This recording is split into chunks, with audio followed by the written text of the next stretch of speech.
Hello, my dear students. Welcome back to channel my new video. My name is Amir from A1 Coaching. तो बेटा आज से start करेंगे हम लोग क्लास 10 की कॉमर्शियल स्टडीज का सिलेबस। और जितने भी बच्चे मेरी पुरानी वीडियो से पढ़ रहे हैं, लास्ट ईयर की या उससे पुराने ईयर की, तो वो तो उनका मोस्ट वेलकम है इस न्यू सेशन में, न्यू वीडियोस में, न्यू सिलेबस में। और ऐसे बच्चे जो फर्स्ट टाइम वीडियो को देख रहे हैं, पहली बार चैनल पर आए हैं, उनको मैं बताना चाहूंगा वीडियो को स्टार्ट करने से पहले कि लास्ट 4 ईयर से मैं ऑलरेडी यूट्यूब पे पढ़ा रहा हूं और ऐसे बहुत से स्टूडेंट्स हैं जो 100 आउट ऑफ 100 कॉमर्शियल स्टडीज में लेकर आए हैं। बताने का मतलब इतना है कि आप एक्चुअल में फर्स्ट टाइम आए हो तो आपको एटलीस्ट ट्रस्ट हो जाए कि हाँ हम सही जगह पर आए हैं, ठीक है। उसके अलावा अगर आप लोग को पुराना फीडबैक चाहते हो तो लास्ट ईयर की वीडियो, उससे पहले ईयर की, उससे पहले ईयर की आप इजीली जाकर देख सकते हो और पढ़ सकते हो। तो आपको आराम से कमेंट सेक्शन में कमेंट पढ़ोगे तो ट्रस्ट हो जाएगा। अदरवाइज बाकी आप पढ़ते चलोगे तो जो भी दिक्कत होगी वो आपकी सॉल्व हो जाएगी, ठीक है। और अभी पूरी बहुत सी चीजें हम लोग अपने चैनल पे करते हैं। अब जैसे आपका कॉमर्शियल हो गया, इकोनॉमिक्स हो गया, इंग्लिश हो गया, अब ये सारी चीजें तो करेंगे ही करेंगे, साथ ही साथ previous year question papers, important questions, guest paper, सारी फैसिलिटी आपको इस चैनल पर प्रोवाइड की जाती है। बहरहाल चलो जल्दी से स्टार्ट करते हैं और बिना देर करे चलो फिर स्टार्ट करते हैं।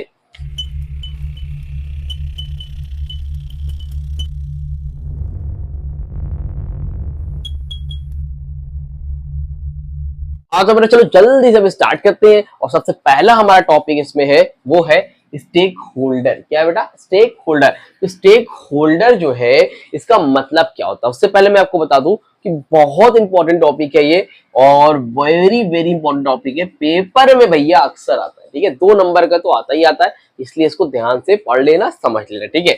अब बात करते हैं स्टेक होल्डर का मतलब क्या होता है। स्टेक होल्डर जी का मतलब क्या होता है। अब देखो स्टेक होल्डर में जो स्टेक वर्ड है, कौन सा word? Stake word.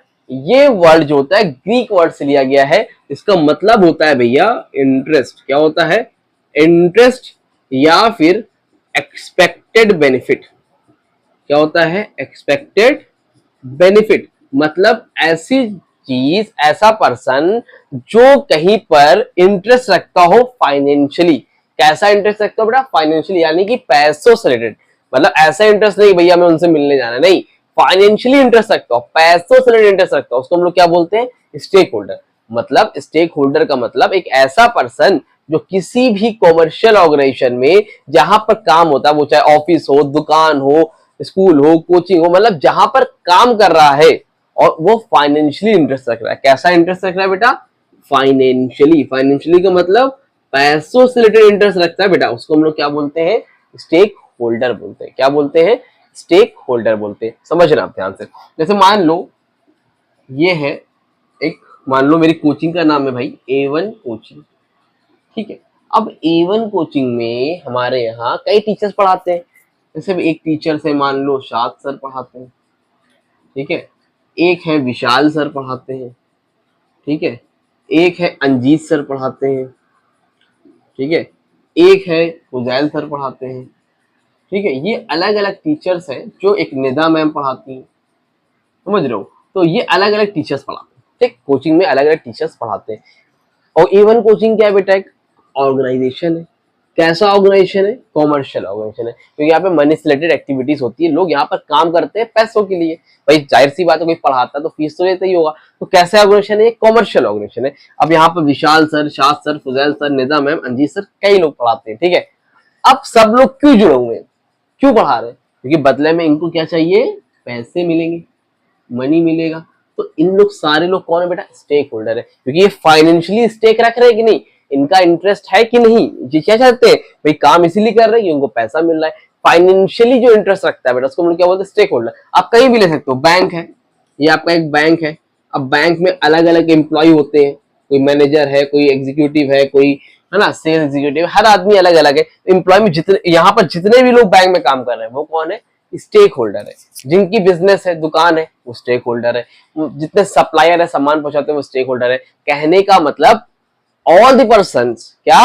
All the persons who are directly और इनडायरेक्टली इन्वॉल्व, जो कि डायरेक्टली या इनडायरेक्टली किसी भी तरह से किसी भी बिजनेस ऑर्गेनाइजेशन से, किसी भी कॉमर्शियल ऑर्गेनाइजेशन से जुड़ा हुआ है भैया, उसको हम लोग क्या बोलते हैं? स्टेक होल्डर बोलते हैं। क्या बोलते हैं? स्टेक होल्डर बोलते हैं। समझ में आया कि नहीं आया? मतलब किसी भी तरह से अगर इंटरेस्ट रखता है, किसी भी तरह से अगर भैया इंटरेस्ट रखता है, कौन वाला इंटरेस्ट? फाइनेंशियल वाला इंटरेस्ट रखता है, उसको हम लोग क्या बोलते हैं? स्टेक होल्डर बोलते हैं। क्या बोलते हैं? स्टेक होल्डर बोलते हैं। ठीक है, देखो क्या लिखा मैंने, stakeholder means all those groups, stakeholder means all those groups, वो सारे लोग which have a stake in a business firm, वो सारे लोग जो कि इंटरेस्ट रखते हैं, उसको हम लोग क्या बोलते हैं? किसमें इंटरेस्ट रखते हैं? बिजनेस फर्म में। अब बिजनेस फर्म में इंटरेस्ट रखेगा तो कौन सा इंटरेस्ट रखेगा? फाइनेंशियली रखेगा भाई, कोई प्यार मोहब्बत के लिए तो आएगा नहीं। समझ में आ रही बात की नहीं? तो जो फाइनेंशियली इंटरेस्ट रखते हैं किसी भी बिजनेस फर्म में भैया, उसको हम लोग क्या बोलते हैं? स्टेक होल्डर बोलते हैं। क्या बोलते हैं? स्टेक होल्डर बोलते हैं। समझ में आ गई बात? अब जैसे आपका बिजनेस है, आपकी दुकान है, जैसे एग्जांपल देता हूँ, आपकी शॉप है, ताकि क्लियर रहे चीज। अब आपकी दुकान है, अब भैया आप दुकान खोले हो, यहाँ पे आप बेहतरीन बैठे हो, आपने 1 2 3 4, इस चार, इनका नाम ABCD, चारों को अपने यहाँ काम पे रखा हुआ है। फाइनेंशियली जुड़े हैं ना ये लोग, 1 2 3 4, ये लोग कौन है? स्टेक होल्डर है भाई। इनका इंटरेस्ट, इनको यहाँ से सैलरी मिलेगी, इनको वेजेस मिलेगा, तो ये कौन है? स्टेक होल्डर है। कौन है ये? स्टेक होल्डर है। समझ में आ रही बात? क्लियर हो रही है? अब वो पियोन हो, मैनेजर हो, कोई भी हो, अगर फाइनेंशियली जुड़े हैं तो आप वो कौन हो गए? स्टेक होल्डर हो गए। अच्छा, बहुत से लोग होते हैं जो कहीं ना कहीं किसी भी तरह से पैसे से जुड़े हुए। मान लो आप किराए पर रहते हो, ठीक है, आपका मकान है, आपकी जमीन, दुकान आपकी किराए पर है, यहाँ पर कौन आता है भाई? लैंडलॉर्ड आते हैं। लैंडलॉर्ड, इसकी जमीन है, वो भी आपसे जुड़ा हुआ है ना भाई, इसको पैसा मिलता है कि नहीं? हर महीने, हर महीने आपसे पैसे मिलते हैं कि नहीं मिलते? लैंडलॉर्ड भी कौन है? स्टेक होल्डर है। आपकी दुकान में सामान जो पहुंचाने आता है, सप्लायर, वो भी कौन है भैया? स्टेक होल्डर है, सामान पहुंचाता है। बैंक ने आपको लोन दिया, बैंक भी कौन है? आपका स्टेक होल्डर है। मतलब जो किसी भी तरह से आपसे जुड़ा है फाइनेंशियली, जो किसी भी तरह आपसे जुड़ा है फाइनेंशियली, उसको हम लोग क्या बोलेंगे? स्टेक होल्डर बोलेंगे। क्या बोलेंगे भैया? स्टेक होल्डर बोलेंगे। क्लियर हो गया? इसको रफ करूं? कर दूं? चलो ठीक है, स्क्रीनशॉट लेना कुछ? चलो अच्छा, इतना बताने के बाद भैया अब एक इंपॉर्टेंट चीज जान लो कि अगर पहली बार चैनल पे आए हो, जिनको नहीं पता है, तो डिस्क्रिप्शन में भैया ऐप का लिंक है, डिस्क्रिप्शन में ऐप का लिंक है, ठीक है। आप लोग चाहो तो जाके ऐप को डाउनलोड कर लो, चाहो के जाके डाउनलोड कर लो, वहां पर आपको नोट्स मिल जाएगा free of cost. Free study material section में जाना, 3 डॉट पे क्लिक करना, फ्री स्टडी मटेरियल सेक्शन में जाना, वहां से बेटा आपको पूरा का पूरा नोट्स मिल जाएगा, हैंड रिटन नोट्स, ठीक। उसके अलावा अगर आप लोग पीडीएफ नोट्स चाहते हो with important question, PDF notes चाहते हो विद इंपॉर्टेंट क्वेश्चन, वो ऐप में अवेलेबल है, लेकिन वो पेड है, तो उसको आप लोग जाके परचेज कर सकते हो, जिसके लिए आपको पे करने होंगे जस्ट 125 रुपीज, 10-20 रुपए टैक्स कटता है, तो आई थिंक 150 रुपीज पे हो जाएगा ऑल चैप्टर्स के notes with important question. PDF note sir paid क्यों है बेटा? पेड सिर्फ इसलिए क्योंकि उसमें हमारी भी कॉस्ट लगती है, तो एटलीस्ट कुछ तो रिकवर होना चाहिए ना। सारे के सारे 15 चैप्टर आपको 125 रुपीज में मिल जाएंगे। बाकी हैंड रिटन नोट्स है तो फ्री ऑफ कॉस्ट, आप वो जाके वहां से ले सकते हो, वो भी फ्री वाला भी अवेलेबल है, बहुत ज्यादा डिफरेंस नहीं है, टेंशन मतलब। हाँ, इसमें कुछ आपको इंपॉर्टेंट क्वेश्चन भी मिल जाएंगे, ठीक। और बहुत से लोगों को पीडीएफ में पढ़ने का शौक होता है, हैंड रिटन राइटिंग नहीं समझ में आती है, तो इसलिए निकलवाया गया है, ठीक है। ओके, तो आपको जो बेनिफिट लगे वो कर सकते हो। एक इंपॉर्टेंट चीज दूसरी कि अभी मैं आपको यूट्यूब पे तो free of cost video provide हो रही है, बट ऐसे बहुत से बच्चे होते हैं जो कि पर्सनली पढ़ना चाहते हैं, तो उनके लिए हम लोग ऑनलाइन कोर्स भी लॉन्च करने जा रहे हैं। ऑनलाइन कोर्स में मैं आपको पढ़ाऊंगा कॉमर्शियल स्टडीज एंड इकोनॉमिक्स। और कहां से पढ़ाया जाएगा? ऐप से पढ़ाया जाएगा, और जूम ऐप के थ्रू भी पढ़ाया जाएगा। तो जूम ऐप आप लोग डाउनलोड कर लेंगे, तो जूम ऐप के थ्रू पढ़ाया जाएगा, जिसमें आप लोग पर्सनली मुझसे पढ़ सकते हो। इसके लिए फीस वगैरह की बात है तो आप लोग को जस्ट मंथली दोनों सब्जेक्ट की फीस 1000 रुपीज पे करनी होगी मंथली, ठीक है, मंथली रहेगा। और क्वार्टर भी मंथली ही रहेगा, क्योंकि ज्यादा ट्रस्ट का इशू आता है, तो कोई दिक्कत नहीं, वहां पे मंथली रहेगा, 1000 फीस रहेगी। और जिसमें आपको कॉमर्शियल स्टडीज और इकोनॉमिक्स दोनों पढ़ाया जाएगा। Free of cost notes provide किए जाएंगे और सारी चीजें कराई जाएंगी। अगर जो इंटरेस्टेड है, कैसे कांटेक्ट करेंगे? व्हाट्सएप नंबर है 8957250045 पर आप कांटेक्ट कर सकते हो। उसके अलावा अगर आपको ज्वाइन नहीं भी करना है तो आप इस नंबर पे, जो लोग ग्रुप में ऐड होना चाहते हैं व्हाट्सएप ग्रुप पे, वो लोग मुझे टेक्स्ट करते हैं, उनको मैं व्हाट्सएप ग्रुप पे ऐड कर दूंगा। बाकी जो लोग पढ़ना चाहते हैं वो ही पढ़ सकते हैं। बहुत ही नॉमिनल कॉस्ट पे 1000 रुपीज पर मंथ में आपको पूरा कॉमर्शियल स्टडीज और इकोनॉमिक्स पढ़ाया जाएगा। इसमें आपकी 3 डेज क्लास रहेगी, हर वीक में 3 डेज रहेगी, वो मैं आपको बता दूंगा कब रहा करेगी। और कभी जरूरत पड़ने पे संडे को भी क्लास रहा करेगी। फ्री और टेस्ट, पूरा का पूरा टेस्ट आपको प्रोवाइड किया जाएगा, इंपॉर्टेंट क्वेश्चन प्रोवाइड किए जाएंगे, नोट्स प्रोवाइड किए जाएंगे, सारी चीजें। बाकी फर्दर अपडेट के लिए आप लोग इस नंबर पर कांटेक्ट कर सकते हो 8957250045 पर। ओके, चलो ठीक है, हो गया। आप जितना बता रहा था इन्फॉर्मेशन देनी थी दे दी भैया। अब इसको रफ करता हूं और मुद्दे पे आते हैं फिर से हम लोग। अगला टॉपिक है हमारा difference between stakeholder and shareholder. Difference between stakeholders and shareholders। ठीक है भाई, क्या है difference between stakeholders and shareholders? Stakeholder और शेयर होल्डर्स में क्या डिफरेंस होता है, और चलो देखते हैं भैया। अब देखो, स्टेक होल्डर का मतलब क्या है और शेयर होल्डर का मतलब क्या है। देखो एक चीज समझना इंपॉर्टेंट, समझाता हूं समझ में आ जाएगा। देखो ये हमारी है कोचिंग, A1 कोचिंग। अब A1 कोचिंग में 2 टीचर हैं, ठीक है। एक है हमारे, मान लो, ठीक है, ये है हमारे मिस्टर अंजीत सर, ठीक है। अंजीत सर वीडियो देख रहे हो भाई तो बुरा ना माने, समझाने के बना रहा हूँ, मेरी ड्राइंग थोड़ी खराब है, ठीक है। और ये है हमारे मिस्टर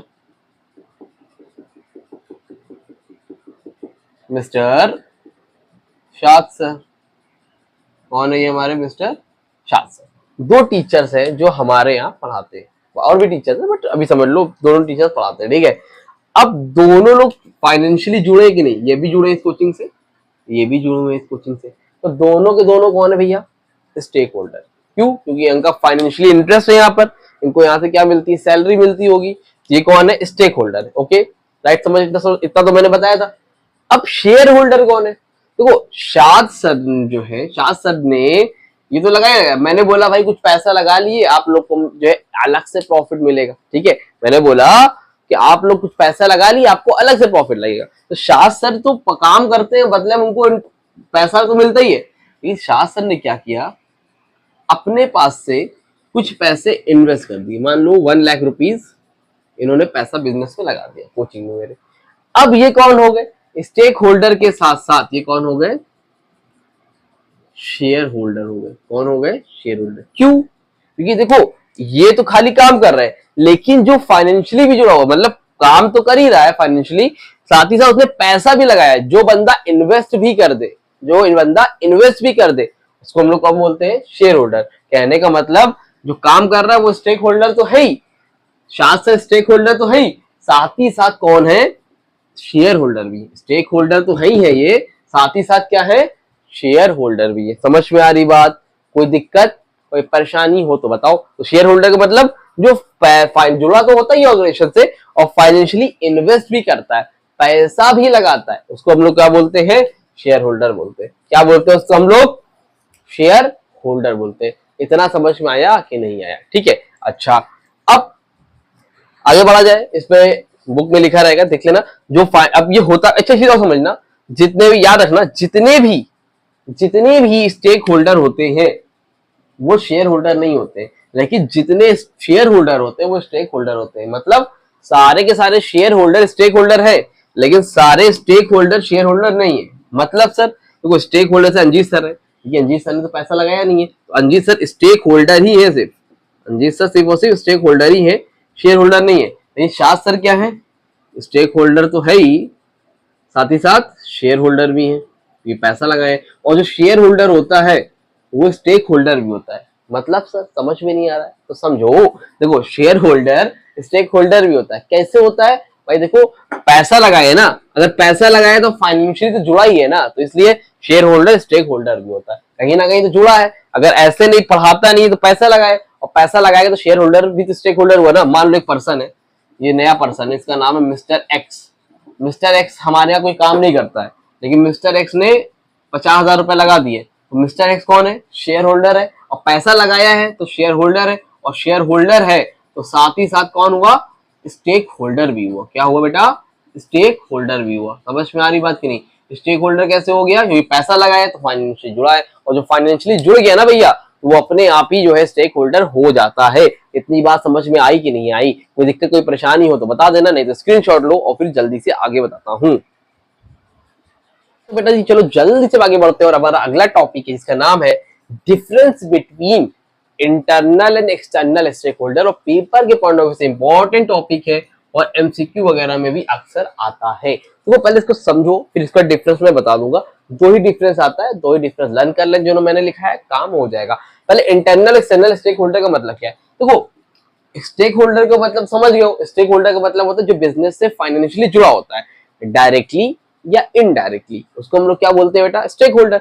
अब जो डायरेक्टली जुड़ा होता है, जो डायरेक्टली जुड़ा होता है, डायरेक्टली वाला कौन होता है भैया? Internal stake holder.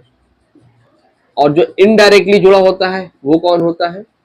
वो होता है आपका एक्सटर्नल स्टेक होल्डर। समझ लो, जो आपसे डायरेक्टली जुड़ा होगा वो कौन होगा? आपका इंटरनल स्टेक होल्डर। जो आपसे इनडायरेक्टली जुड़ा होगा बच्चा वो कौन होगा? External stakeholder. इतनी बात समझ में आ रही है? ठीक है। अब डायरेक्टली इनडायरेक्टली है क्या, तो समझना। ये है मेरा बढ़िया एक ऑर्गेनाइजेशन, और इसमें चलो मान लीजिए बढ़िया बिजनेस की दुकान है, क्लोथ शॉप है, कपड़े की दुकान है, ठीक है। अब कपड़े की दुकान है, मैं हूं बॉस, ठीक है। अब यहाँ पर चलो इसको मॉल मान लेते हैं, बढ़िया सा मॉल है, बढ़िया कपड़े के साथ साथ बहुत सी चीजें मिलती है। तो अब ये मॉल है, यहाँ पर क्या है? एम्प्लॉय लोग काम करते हैं, जो लोग यहाँ पे काम करते हैं, ठीक है। यहाँ पर मैनेजर भी कोई है, इसका कोई डायरेक्टर भी है ना, इसके शेयर होल्डर भी है, कुछ लोगों ने पैसा भी लगाए हुए हैं यहाँ पर, ठीक है। ये सब कौन लोग हैं? ये सब लोग डायरेक्टली जुड़े हुए हैं, ये लोग यहाँ पर काम करते भैया। डायरेक्टर कौन है? बिजनेस का। मैनेजर कौन है? इसी मॉल का। एम्प्लॉय कौन है? इसी मॉल का। वर्कर कौन है? इसी मॉल का। मतलब ये वो लोग हैं जो डायरेक्टली जुड़े हुए हैं, ये वो लोग हैं बेटा जो डायरेक्टली जुड़े हुए हैं। इसको हम लोग कब बोलते हैं? Internal stakeholder. इनको हम लोग क्या बोलते हैं बेटा? इंटरनल स्टेक होल्डर, ठीक है। लेकिन जो लोग इनडायरेक्टली जुड़े होते हैं उसको हम लोग क्या बोलते हैं? External stake holder. इनडायरेक्टली कौन होता है? ये दुकान है, यहाँ पर कोई सप्लायर आता है, वही सामान पहुंचाता है। अब इसका इससे कोई लेना देना नहीं है। अगर ऑर्गेनाइजेशन को फायदा होगा तो इन लोग का ज्यादा फायदा होगा, ऑर्गेनाइजेशन को लॉस होगा तो इन लोग का लॉस होगा। मतलब ये डायरेक्टली जुड़े। अगर ऑर्गेनाइजेशन को फायदा हो रहा है, मॉल का फायदा हो रहा है, बिजनेस का फायदा हो रहा है, इन लोग की भी सैलरी वगैरह बढ़ जाएगी, इनका प्रॉफिट बढ़ जाएगा, शेयर होल्डर का, एम्प्लॉय की सैलरी बढ़ जाएगी। तो ये डायरेक्टली जुड़े हुए, ठीक है। लेकिन ये लोग कौन है? सप्लायर, लैंडलॉर्ड जहां पे किराए पे जमीन लिया हुआ है, ठीक है। बैंक, बैंक से मान लो लोन लिया है। क्रेडिटर जिन्होंने उधार दिया है।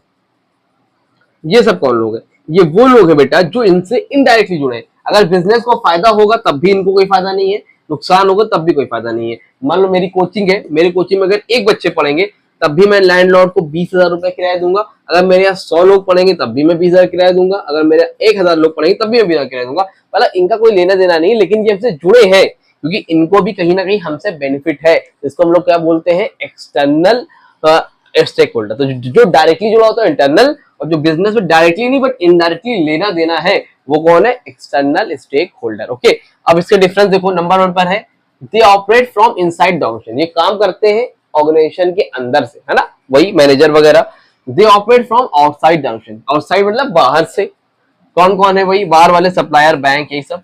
They consist of employers. इसके अंदर कौन आते हैं? एम्प्लॉयर्स। एम्प्लॉयर्स में कौन है? ओनर्स, मैनेजर्स वगैरह एम्प्लॉयर्स हैं। एंड एम्प्लॉइज यानी कि जो वर्कर है। They consist of supplier, customer, competitor, government and general public. ये सारी चीजें एक्सटर्नल स्टेक होल्डर के अंदर आती है। समझ में आया कि नहीं आया? इसी के साथ आपको टॉपिक हो गया क्लियर। आपने मीनिंग ऑफ स्टेक होल्डर देखा, difference between share stakeholder देखा, इंटरनल स्टेक होल्डर देखा। अब एक लास्ट टॉपिक बचा है एक्सपेक्टेशन ऑफ स्टेक होल्डर। जिसमें आप एम्प्लॉइज, एम्प्लॉयर, गवर्नमेंट, सोसाइटी सबके अलग अलग पढ़ोगे, वो मैं आपको पार्ट 2 में पढ़ाऊंगा और चैप्टर आपका हो जाएगा कंप्लीट। आई होप वीडियो आपको अच्छी लगी होगी। अगर वीडियो अच्छी लग रही है तो वीडियो को लाइक करो, नोट्स वगैरह चाहिए ऐप जाके डाउनलोड करो, बाकी पर्सनल पढ़ना है तो व्हाट्सएप पे कांटेक्ट करो। व्हाट्सएप ग्रुप का नंबर मैंने दे रखा है, आप एटलीस्ट व्हाट्सएप ग्रुप पे ऐड हो जाओ, जो भी इंफॉर्मेशन रहेगी वो आपको मैं वहां तक प्रोवाइड करवा दूंगा। तो मैंने लास्ट वीडियो में आप लोगों को स्टेक होल्डर की मीनिंग, शेयर होल्डर के डिफरेंस, इंटरनल स्टेक होल्डर सब बता दिया था। आज जो हमें देखना है वो है एक्सपेक्टेशंस ऑफ स्टेक होल्डर। आज का टॉपिक क्या है? Expectations of stakeholder. क्या है एक्सपेक्टेशन? एक्सपेक्टेशंस का मतलब क्या होता है भाई? एक्सपेक्टेशंस का मतलब होता है उम्मीद। और स्टेक होल्डर का मतलब क्या होता है? स्टेक होल्डर का मतलब होता है कि वो सारे लोग जो डायरेक्टली या इनडायरेक्टली किसी भी कॉमर्शियल ऑर्गेनाइजेशन से, किसी भी कॉमर्शियल यानी कि पैसों से रिलेटेड, फाइनेंशियली कहीं जुड़े होते हैं, उसको हम लोग क्या बोलते हैं? Stakeholder. तो अब स्टेक होल्डर एम्प्लॉय भी होता है जो काम करता है, जॉब करता है, एम्प्लॉयर्स भी होता है जो कि ओनर होता है, सप्लायर जो सामान पहुंचाता है, मतलब सारे लोग, वर्कर, पेमेंट, मतलब हर आदमी किसी ना किसी तरह से बिजनेस से जुड़ा होता है। गवर्नमेंट भी जुड़ी होती है क्योंकि गवर्नमेंट को टैक्स लेना होता है। तो हर आदमी की उम्मीद होती है। आप अगर मुझसे पढ़ रहे हो तो आपको मुझसे कुछ उम्मीद होगी ना कि सर रेगुलर वीडियो डालें, सर पढ़ाएं अच्छे से, है ना, कुछ इंपॉर्टेंट क्वेश्चंस भी बताएं, ये सारी उम्मीद होगी आपको। मुझे क्या उम्मीद है भाई कि अगर आप लोग अभी वीडियो देख रहे हो तो एटलीस्ट लाइक करो, लोगों को शेयर करो, कमेंट करके बताओ कैसा लग रहा है मेरा पढ़ाया हुआ, तो थोड़ा सा मुझे भी मोटिवेशन है, ये मेरी आपसे उम्मीद है। तो उसी तरह भाई जितने भी स्टेक होल्डर होते हैं, जितने भी स्टेक होल्डर होते हैं, सबकी अपनी अपनी क्या होती है? एक्सपेक्टेशंस होती है। क्या होती है? अपनी अपनी एक्सपेक्टेशंस होती है। तो अलग अलग स्टेक होल्डर है, सबकी अलग अलग एक्सपेक्टेशंस है किसी भी कॉमर्शियल ऑर्गेनाइजेशन से। और चलो देखते हैं, और पेपर में बहुत इंपॉर्टेंट टॉपिक है, इसमें से एक क्वेश्चन 5 नंबर का बनता ही है, तो सारे एक्सपेक्टेशन अच्छे से देखना पड़ेगा। सबसे पहला टॉपिक है एक्सपेक्टेशंस ऑफ एम्प्लॉयर्स। क्या है एक्सपेक्टेशंस ऑफ एम्प्लॉयर्स? एम्प्लॉयर्स का मतलब होता है, इसके अंदर आपके ओनर्स भी आ जाएंगे, शेयर होल्डर भी आ जाएंगे, मतलब जो बॉस होते हैं एक तरह से, जो कंपनी चलाते हैं, डायरेक्टर हो गए, ये सारे लोग किस में आते हैं भाई? एम्प्लॉयर्स में आते हैं। तो अब एक ओनर की, एक शेयर होल्डर की क्या उम्मीद रहेगी किसी भी कॉमर्शियल ऑर्गेनाइजेशन से? तो number 1, safety of country capital contributed bye them. मेरे को शेयर होल्डर भी तो एम्प्लॉयर ही होता है, तो शेयर होल्डर की क्या उम्मीद होगी कि expect safety of capital contributed bye them. तो एक एम्प्लॉयर सोचता है कि उसने जो पैसा लगाया है उसकी क्या रहे? सेफ्टी रहे। ठीक। दूसरी उम्मीद है भैया, दूसरी होप है फेयर एंड रेगुलर रिटर्न। जो पैसा लगाया उस पर फेयर और रेगुलर रिटर्न मिले, पैसा उसका वेस्ट ना होने पाए। Information on financial position, business की फाइनेंशियल पोजीशन के बारे में उसको टाइम टू टाइम आप बताते रहो। मान लो कंपनी लॉस में चल रही है और आप उसको कह रहे हो बहुत फायदे में, पैसा लगा दो शेयर होल्डर्स, तो ऐसा ना हो, उसको सारी इंफॉर्मेशन बताओ फाइनेंशियल पोजीशन के बारे में। Number 4, capital appreciation in the value of their investment. Capital appreciation मिलना चाहिए इन द वैल्यू, जो उसने पैसा लगाया उस पे उसको एप्रिसिएशन मिलना चाहिए उसकी कैपिटल पे। Number 5, participation in policy decision. भाई कोई इंपॉर्टेंट डिसीजन वगैरह लेने जा रहे हो तो वहां पर उनको भी पार्टिसिपेशन होना चाहिए। ओनर तो पार्टिसिपेट करेगा ही, ये शेयर होल्डर की पॉइंट ऑफ व्यू से बोल रहे हैं। भाई मान लो मैंने कहीं पैसा लगा दिया, तो अब मुझसे पैसा दे तो लिया, मुझे शेयर होल्डर बना तो लिया भैया, लेकिन अब कोई मीटिंग होती तो मुझे बुलाते नहीं हो। जैसे एक कंपनी है ABC कंपनी, अब मुझसे जरूरत थी पैसा, मुझसे लगवा दिया, मुझे शेयर होल्डर बनवा लिया इस कंपनी का। अब जब कोई डिसीजन लेना हो तो वहां पर मुझे भी बुलाओ। ठीक है, एक पार्टिसिपेशन पॉलिसी डिसीजन, जब कोई पॉलिसी बने तो फिर वहां पर मुझे यानी कि शेयर होल्डर को ही बुलाना चाहिए। शेयर होल्डर भी तो एम्प्लॉयर्स होता है ना, तो इसमें एम्प्लॉयर्स और ओनर सबके पॉइंट ऑफ व्यू से एक्सपेक्टेशन बताई गई है। ठीक। नंबर 2, एक्सपेक्टेशन ऑफ एम्प्लॉयज को लर्न कर लेना इंपॉर्टेंट होता है। ये इंपॉर्टेंट है, ये भी इंपॉर्टेंट है। ठीक है, एम्प्लॉय से क्या एक्सपेक्टेशन? एम्प्लॉय मतलब वर्कर जो जॉब करते हैं, है ना, तो उनकी क्या एक्सपेक्टेशन है? Number 1, security of job. वो जहां पर जॉब कर रहे हैं उनके जॉब की क्या रहे बेटा? सिक्योरिटी रहनी चाहिए। Number 2, fair remuneration. क्या है? Fair remuneration. जो पैसे उन्होंने लगाए हैं उस पे क्या मिले? उनको फेयर रेम्यूनरेशन मिले। मतलब अगर किसी से 10 घंटे का काम कराते हो 10 आवर्स का, तो उसको 10 घंटे के हिसाब से काम दो। ये नहीं कि भैया उसको बुलाया 10,000 के लिए अब 2,000 दे रहे हो, पैसा उसको टाइमली नहीं दे रहे हो, ये सब चीजें नहीं होनी चाहिए। प्रॉपर वर्किंग कंडीशन, जहां पर काम करा रहे हो वर्किंग कंडीशन होनी चाहिए। ये नहीं कि बिना फैन है, कोई छत पे काम करा रहे हो, कोई टेंट का इंतजाम नहीं है, मतलब प्रॉपर वर्किंग कंडीशन हो ताकि उसकी तबियत वगैरह ना खराब होने पाए एम्प्लॉयज की। Number 4, quick and fair redressal of grievances. Grievances का मतलब होता है शिकायतें। यानी कि कंप्लेन। तो अगर उसकी कोई भी कंप्लेन हो एम्प्लॉयज की तो उसकी कंप्लेन को जल्दी से रिस्पॉन्स करना चाहिए, जल्दी सुनना चाहिए। Number 5, opportunity for growth in career. भैया उसको रखे हो एम्प्लॉयज, अगर कोई आपके काम कर रहा है तो बस आए गए ऐसा ना होने पाए, उनको ऐसा काम सिखाओ कि उनके करियर में अपॉर्चुनिटी हो, ग्रोथ का ऑप्शन हो। ये नहीं कि आज भी जो काम कर रहे हैं 10 साल बाद वही काम कर रहे हैं। आज अगर जूनियर मैनेजर कल सीनियर मैनेजर तो बने, तो अपॉर्चुनिटी होनी चाहिए। इस तरह से काम कराओ एम्प्लॉयज की। एक एम्प्लॉयज की एक्सपेक्टेशन थी भाई अगर हम यहाँ पर काम कर रहे हैं तो हमारे अंदर करियर ग्रोथ होनी चाहिए, हमारे अंदर टैलेंट जो है बढ़ना चाहिए, ठीक है, नई नई चीजें स्किल हमें सीखनी चाहिए, मतलब मिले सीखने को। ये एक्सपेक्टेशन है एक एम्प्लॉय की, ठीक। सप्लायर की क्या एक्सपेक्टेशन है भैया? सप्लायर समझते हो जो दुकान दुकान सामान पहुंचाते हैं, ठीक है, जो सामान पहुंचाने का काम करते हैं, सामान बन गया, सप्लायर पहुंचा रहे, तो उनकी क्या एक्सपेक्टेशन है? Number 1, fair prices for the supplier. किराने वाली दुकान होती है आपके मोहल्ले में, तो वहां पे जो दूध मिलता है, चिप्स मिलती है, ओएस मिलता है, अलग अलग क्रैक्स मिलते हैं, टकाटक कुरकुरे वगैरह मिलता है ना, तो वो कौन पहुंचाता है दुकान पे? उनके किराने की दुकान पे कौन पहुंचाता है? सप्लायर्स ही तो पहुंचाते। तो उनकी क्या एक्सपेक्टेशन है? सप्लायर की एक्सपेक्टेशन क्या है? Fair prices for the suppliers. Supplies जो पैसा जो सामान दिया उसका फेयर प्राइस मिले, बेईमानी मानी ना हो भाई, ठीक है। Number 2, regular and timely payment. जो टाइम की बात हुई है, रेगुलर पेमेंट मिले, टाइमली टाइम पर पेमेंट मिले। नंबर 3, रेगुलर ऑर्डर मिले। ये नहीं कि एक दिन ऑर्डर दे दिया बोल रहे 10 दिन बाद आना, भैया ऐसा नहीं। एक मैं सप्लायर हूं भाई, तो मेरी उम्मीद है ना कि रेगुलर पेमेंट मिले तो मजा भी है। अब कभी कभी वाला सिस्टम अच्छा नहीं है। Number 4, correct formation about financial position of the firm. Correct information, क्या बोल रहे हैं? करेक्ट इन्फॉर्मेशन मिलनी चाहिए about financial position of the firm. मान लो हमारी फाइनेंशियल पोजीशन बहुत खराब है फर्म की, और उनसे बोल रहे सामान दे दो उधार पे, पैसे वापस कर देंगे, आप टेंशन मत लो। अगले आदमी को बहुत भौकाल दिखा रहे हैं, बहुत जबरदस्त दिखा रहे हैं, अरे मेरा स्टेटस तो बहुत जबरदस्त है, क्या दुकान चल रही, बहुत बढ़िया दुकान चल रही है। ऐसा ना हो भैया, उनको करेक्ट इन्फॉर्मेशन बताओ ताकि उधार सामान बिना वजह किसी से ना लो, ठीक है। Number 5, healthy business relation. और आखिरी उम्मीद है हमारे सप्लायर भाई की कि हेल्दी रिलेशन रहे यार, रिलेशन बढ़िया रहे तो मजा भी आएगा, अरे फालतू ना रहे, ठीक। ठीक है, क्लियर है, समझ में आ गया? चल, उसके बाद एक्सपेक्टेशंस ऑफ क्रेडिटर। क्रेडिटर की क्या एक्सपेक्टेशन है? तो क्रेडिटर की एक्सपेक्टेशन है safety of the loan. Creditor की देखो ज्यादा आता नहीं है, इसके एनी 2 याद कर लेना, बस शॉर्ट में आ सकता है, लॉन्ग में नहीं आएगा, इसलिए 2 ही 3 लिखे, आप 2 याद कर लेना। Safety of loan given by them to the enterprise. जो पैसा उधार में दिया है क्रेडिटर ने, अब हो सकता है बैंक ने दिया, हो सकता है किसी पर्सन ने दिया हो, जो उधार पे पैसा देता है वो क्रेडिटर होता है, मतलब जिसको हमें पैसे देने वापस। तो वो इंसान की क्या उम्मीद है जो जिसने हमको सामान उधार, जिसने हमें पैसे दिए या सामान दिए उधार पे। तो safety of loan given by them, जो लोन दिया उसकी सेफ्टी हो। Number 2, regular payment of interest at the specified time. जो इंटरेस्ट देने की बात हुई है उसको रेगुलर इंटरेस्ट दो, ठीक है। अगर आपने बोला 1 लाख पे 1,000 रुपए हर महीने देंगे तो उसको दो।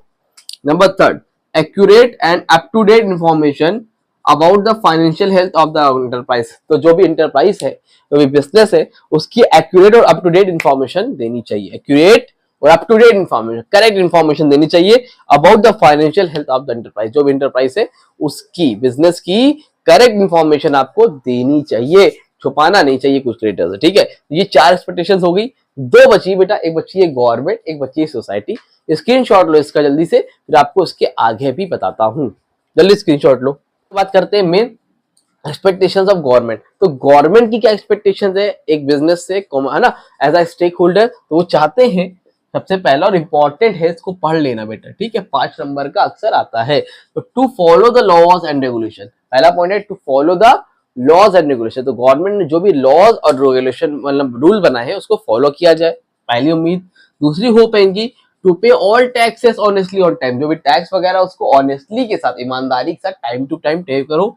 Number 3, to avoid corruptive public servant. जो पब्लिक सर्वेंट करप्ट है उसको सपोर्ट ना करो, उसको अवॉइड करो भैया, ठीक। To make proper use of scarce resources of the nation. हमारे कंट्री में रिसोर्सेज क्या है? लिमिटेड है। हमारी कंट्री के दुनिया में ही रिसोर्सेज लिमिटेड होते हैं।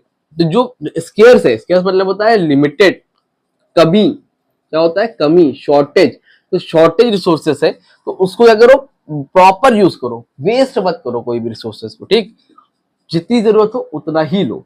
To assist in solving national problems like poverty, unemployment etcetera. तो ये सारी चीजों को सॉल्व करो। हमारे देश में पॉवर्टी की प्रॉब्लम है, अनएम्प्लॉयमेंट की प्रॉब्लम है, तो आप बिजनेस कर रहे हो तो लोगों को एम्प्लॉयमेंट दो, जॉब दो। जॉब दोगे तो अपने आप अनएम्प्लॉयमेंट कम होगा, पॉवर्टी कम होगी, गवर्नमेंट की हेल्प करो। ये गवर्नमेंट की एक्सपेक्टेशंस होती है, ठीक है। लास्ट एक्सपेक्टेशन सोसाइटी, यानी कि जनरल पब्लिक भी इसको हम लोग बोलते हैं। क्या बोलते हैं बेटा? General public. तो पब्लिक या सोसाइटी की अपनी अलग ही एक्सपेक्टेशंस होती है। उनकी क्या है? उनकी क्या एक्सपेक्टेशंस है बिजनेस से? To protect the environment from all types of pollution. देखो, बिजनेस कर रहे हो करो, लेकिन पॉल्यूशन ना फैलाओ भैया। ऐसा ना करो कि भाई पॉल्यूशन ही पॉल्यूशन हो जाए, ये ना करो, ठीक है। Number 2, help weaker section. Weaker section जो गरीब सेक्शन, उनकी क्या करनी चाहिए? हेल्प करनी चाहिए, ठीक है। वीकर सेक्शन जो गरीब है उनकी हेल्प करो, उनको जॉब वगैरह दो, ठीक है। काम मतलब लोगों को नौकरी मिले। नंबर 3, ऑप्टिमम यूटिलाइजेशन, जो भी रिसोर्सेस है उसका प्रॉपर तरीके से यूटिलाइज करो। To improve standard of living of people, लोगों का स्टैंडर्ड ऑफ लिविंग अच्छा करो। भाई कैसे करोगे? अच्छी चीजें बनाओगे तो लोग खरीदेंगे और उनका स्टैंडर्ड ऑफ लिविंग अच्छा होगा, जॉब मिलेगी सोसाइटी में, लोगों के पास पैसे आएंगे, वो और चीजें खरीदेंगे। To donate funds for charitable and public welfare activities, साथ ही साथ आप क्या करो? फंड्स को डोनेट करो, जैसे टाटा ट्रस्ट वाले डोनेट करते हैं for charitable and public welfare activities के लिए। समझ में आया? तो 5 पॉइंट ये, 5 पॉइंट ये। बुक में एक दो आपके एक्स्ट्रा दे सकते हैं, आप चाहो तो उसको भी याद कर सकते हो, अदरवाइज इतना कर लो, आपका काम हो जाएगा। और इसी के साथ फाइनली आपका चैप्टर नंबर 1 कॉमर्शियल स्टडीज का कंप्लीट हो गया है। और इकोनॉमिक्स की भी वीडियो आने वाली है, और इंग्लिश के लिए भी हम लोग टीचर्स हायर कर रहे हैं जो कि आपको इंग्लिश की भी वीडियोस प्रोवाइड करेंगे। उम्मीद करता हूँ, आई होप आपको वीडियो अच्छी लगी होगी। वीडियो को लाइक करो, चैनल को सब्सक्राइब करो और लोगों को शेयर करना मत भूलना। मिलते हैं न्यू वीडियो में, तब तक के थैंक यू सो मच।